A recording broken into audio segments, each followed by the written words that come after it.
প্রিয় দর্শকবৃন্দ, আশা করি সবাই ভালো আছেন। আপনাদের একটি আল্ট্রাসাউন্ড দেখাবো। মা, আপনার কি সমস্যা হচ্ছে একটু বলেন তো। হ্যাঁ, আপনার কি সমস্যা হচ্ছে একটু বলেন, জোরে বলবেন।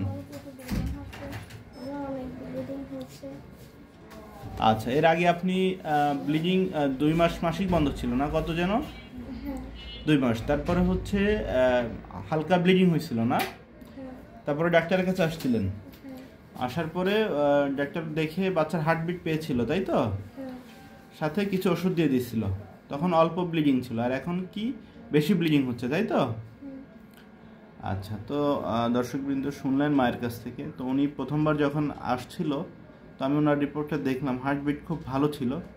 তখন কিছু মেডিসিন দিয়েছিল, সেগুলো খাওয়ার পরেও ব্লিডিং বন্ধ হয় নাই। তো যদি শুধু ওষুধ দিছে, ইঞ্জেকশন দিত, সাথে আরও কিছু ওষুধ দেয়া যেত, সেটা দিলে হয়তো বা থাকলেও থাকতে পারতো, আবার নাও থাকতে পারতো। তো আমরা এখন দেখতেছি এটা হচ্ছে জরায়ু, এবং এটা হচ্ছে জরায়ুর যে মুখ সেটা, আর এটা হচ্ছে মূত্রথলি। তো আমরা অনেক সময় ধরে দেখলাম, কিন্তু দেখেন বাচ্চার কোনো অংশই আমরা পাচ্ছি না, অর্থাৎ ব্লিডিংয়ের মাধ্যমে বাচ্চার অংশ সম্পূর্ণ বাইরে চলে গেছে, এবং যতটুকু অংশ হালকা দেখা যাচ্ছে সেটা যে মায়ের এখনও ব্লিডিং হচ্ছে, তাই তো মা? এই ব্লিডিংয়ের মাধ্যমে এটা সম্পূর্ণভাবে পরিষ্কার হয়ে যাবে।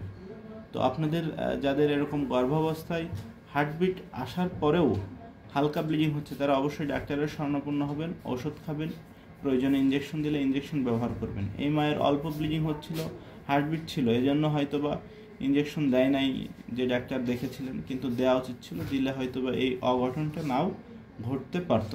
তো আপনাদের যাদের এরকম হচ্ছে, তারা যদি এরকম হয় ডাক্তারের সাথে যোগাযোগ করবেন।